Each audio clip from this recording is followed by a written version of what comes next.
रात के 9 बजे होंगे। दक्षिण पूर्वी दिल्ली के जसोला क्षेत्र के एक मुस्लिम ढाबे पर 3 लोग आए। उनकी शक्ल सूरत और पहनावे से लग रहा था कि वे बांग्लादेशी मुसलमान हैं। तीनों सांवले रंग के और 30 से 40 वर्ष की उम्र के थे। उनके पहनावे और चेहरों से प्रतीत हो रहा था कि वे गरीब तबके के हैं। तीनों खुले आसमान के नीचे लगी टेबल के इर्द गिर्द बिछी कुर्सियों पर बैठ गए। उनमें से एक व्यक्ति काफ़ी परेशान नजर आ रहा था, जबकि उसके साथी चहक रहे थे। वेटर उनके पास आया और अदब से पूछा, क्या खाएंगे जनाब? 3 हाफ प्लेट कोरमा और रुमाली रोटी लाओ, एक व्यक्ति ने आदेश दिया। वेटर चला गया और परेशान व्यक्ति ने चिंतित स्वर में कहा, मैं कोरमा नहीं दाल खाऊंगा। कोरमा मेरे गले से नीचे नहीं उतरेगा। क्यों? आदेश देने वाले व्यक्ति ने पूछा। ऐसी बात नहीं है इकबाल, बस मेरी इच्छा नहीं हो रही है। मुझे पता है कि तेरी इच्छा कोरमा खाने की क्यों नहीं हो रही है नूर। तो किडनी देने के नाम पर परेशान और नर्वस हो गया है। हाँ, नूर ने धीमे स्वर में कहा, मैं यहाँ 5-6 हज़ार रुपये की नौकरी की उम्मीद में आया था, लेकिन यहाँ मेरी किडनी का सौदा हो रहा है। यह ठीक नहीं है नूर, वे हमारी भी किडनी मांग रहे हैं। हम तो खुशी खुशी देने को तैयार हैं। इकबाल ने नूर के कंधे पर हाथ रखकर कहा, हम बांग्लादेश में भूख से तड़प रहे हैं। हर दिन हमें मुश्किल से रोटी मिलती है और अगर काम नहीं मिलता तो बच्चे भूखे सो जाते हैं। हम यहाँ 8 से 10 हज़ार रुपये महीने की नौकरी के लिए लाए गए थे, लेकिन अब हमारी किडनी बेचने की बात हो रही है। यह हमारे लिए सौभाग्य की बात है।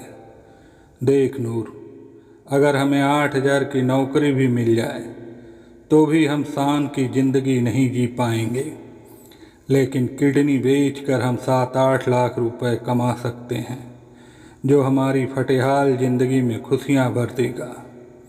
हमारे बच्चे सुकून भरी ज़िंदगी जी सकेंगे। अपने बीवी बच्चों के लिए हम कुर्बानी दे सकते हैं। नूर को बात समझ में आ गई और उसने भर्राए स्वर में कहा, मैं अपने बीवी बच्चों के लिए कुर्बानी देने को तैयार हूँ। चलो खाना खाते हैं, कोरमा ठंडा हो रहा है। नूर की बात सुनकर इकबाल और साकिर मुस्कुराए और वे अपनी अपनी प्लेट में खाना खाने लगे। उन तीनों ने खाना खा लिया और प्लेटें सरकाई ही थी कि एक फटेहाल व्यक्ति ने इकबाल के पैर पकड़ लिए। अरे अरे, यह क्या कर रहे हो भाई? इकबाल घबराया। आप मेरा बेड़ा पार कर सकते हैं माई बाप, वह व्यक्ति गिड़गिड़ाया। क्या तुम भूखे हो? इकबाल ने पूछा। नहीं जनाब, मुझे पेट की भूख नहीं है।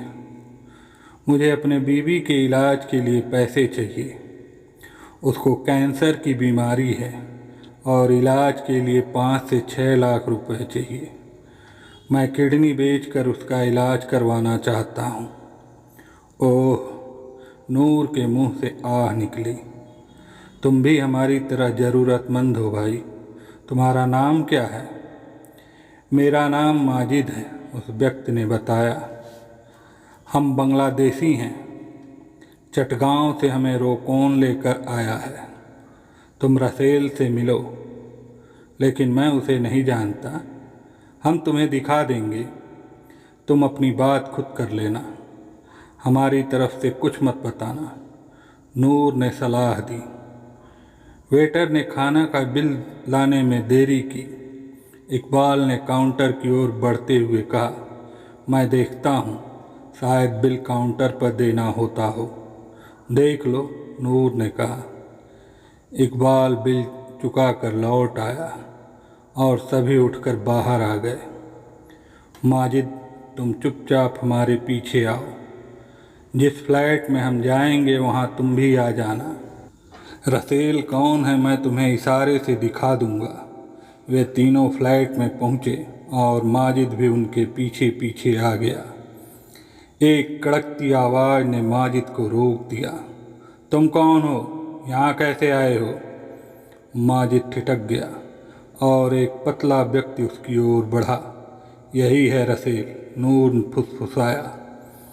रसेल ने माजिद को ध्यान नहीं दिया और उसके सामने आकर खड़ा हो गया।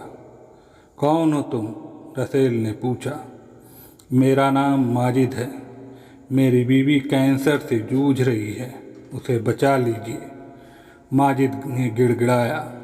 मैं डॉक्टर नहीं हूँ, किसी अच्छे अस्पताल में इलाज करवाओ। रसेल ने कहा। पैसे नहीं हैं, यहाँ आपसे मदद मांगने आया हूँ। कितना पैसा लगेगा? 5 से 6 लाख रुपए। रसेल की आंखें चमकी। तुम मेरे साथ मेरे ऑफिस में आओ। रसेल माजिद को एक बेडरूम जैसे ऑफिस में ले गया और दरवाज़ा बंद कर लिया। तुम्हें 7 लाख रुपए चाहिए, बदले में तुम्हारी एक किडनी चाहिए। रसेल ने प्रस्ताव रखा। मैं किडनी दे दूंगा। ऑपरेशन कब होगा? पहले तुम्हारे सारे टेस्ट होंगे, 2 दिन लग सकते हैं। ऑपरेशन के बाद तुम्हें 6 लाख रुपए मिलेंगे। नहीं, मुझे 8 लाख चाहिए और 10,000 रुपये एडवांस चाहिए ताकि मैं बच्चों के राशन का इंतज़ाम कर सकूं। रसेल ने 10,000 रुपये दिए और कहा, मैं विश्वास पर यह रुपए दे रहा हूं। कल 3 बजे तक लौट आना। किसी को मत बताना कि तुम किडनी बेच रहे हो। माजिद ने खुशी खुशी पैसे लेकर कमरे से बाहर आ गया और चाणक्यपुरी के लिए ऑटो किया। वह दिल्ली के चाणक्यपुरी में क्राइम ब्रांच के ऑफिस में पहुंचा और इंस्पेक्टर सतेंद्र मोहन को किडनी बेचने वाले गैंग की जानकारी दी। असल में माजिद कोई भिखारी नहीं, बल्कि पुलिस का विश्वसनीय मुखबिर था। उसका नाम माजिद नहीं बल्कि शंकर था। शंकर ने अपना शानदार अभिनय करके उन 3 बांग्लादेशियों से जानकारी प्राप्त की और रसेल से किडनी का सौदा तय कर लिया। 16 जून 2024 को शंकर ने क्राइम ब्रांच ऑफिस में इंस्पेक्टर सतेंद्र मोहन को बताया कि जसोला गांव में किडनी रैकेट चल रहा है। इसके बाद डीसीपी अमित गोयल की परमिशन से एसीपी रमन लांबा की अगुवाई में एक टीम ने रात को जसोला गांव के फ्लैट पर छापा मारा। उनके साथ शंकर भी था, जो फ्लैट का रास्ता दिखा रहा था। क्राइम ब्रांच की टीम ने रसेल, रोकोन और 5 बांग्लादेशी व्यक्तियों को हिरासत में लिया। रसेल मुख्य आरोपी था और उसके साथी किडनी के डोनर और खरीदारों को दिल्ली में लाते थे। डॉक्टर डी विजया राजकुमारी, जो इस किडनी रैकेट का हिस्सा थी, वह भी गिरफ्तार कर ली गई। रैकेट में शामिल अन्य सदस्य भी गिरफ्तार हुए और किडनी ट्रांसप्लांट के लिए अवैध गतिविधियों का पर्दाफाश हुआ। कथा पुलिस सूत्रों पर आधारित है। इस घटना के बारे में आपकी सोच क्या कहती है? आप हमें कमेंट में ज़रूर बताएं। और हाँ, इस तरह की घटनाओं के बारे में जानने के लिए आप इस चैनल को सब्सक्राइब कर लें, ताकि इस तरह की घटनाओं के बारे में आपको इस चैनल से जानकारी देने पर आपको तुरंत नोटिफिकेशन मिलती रहे। धन्यवाद।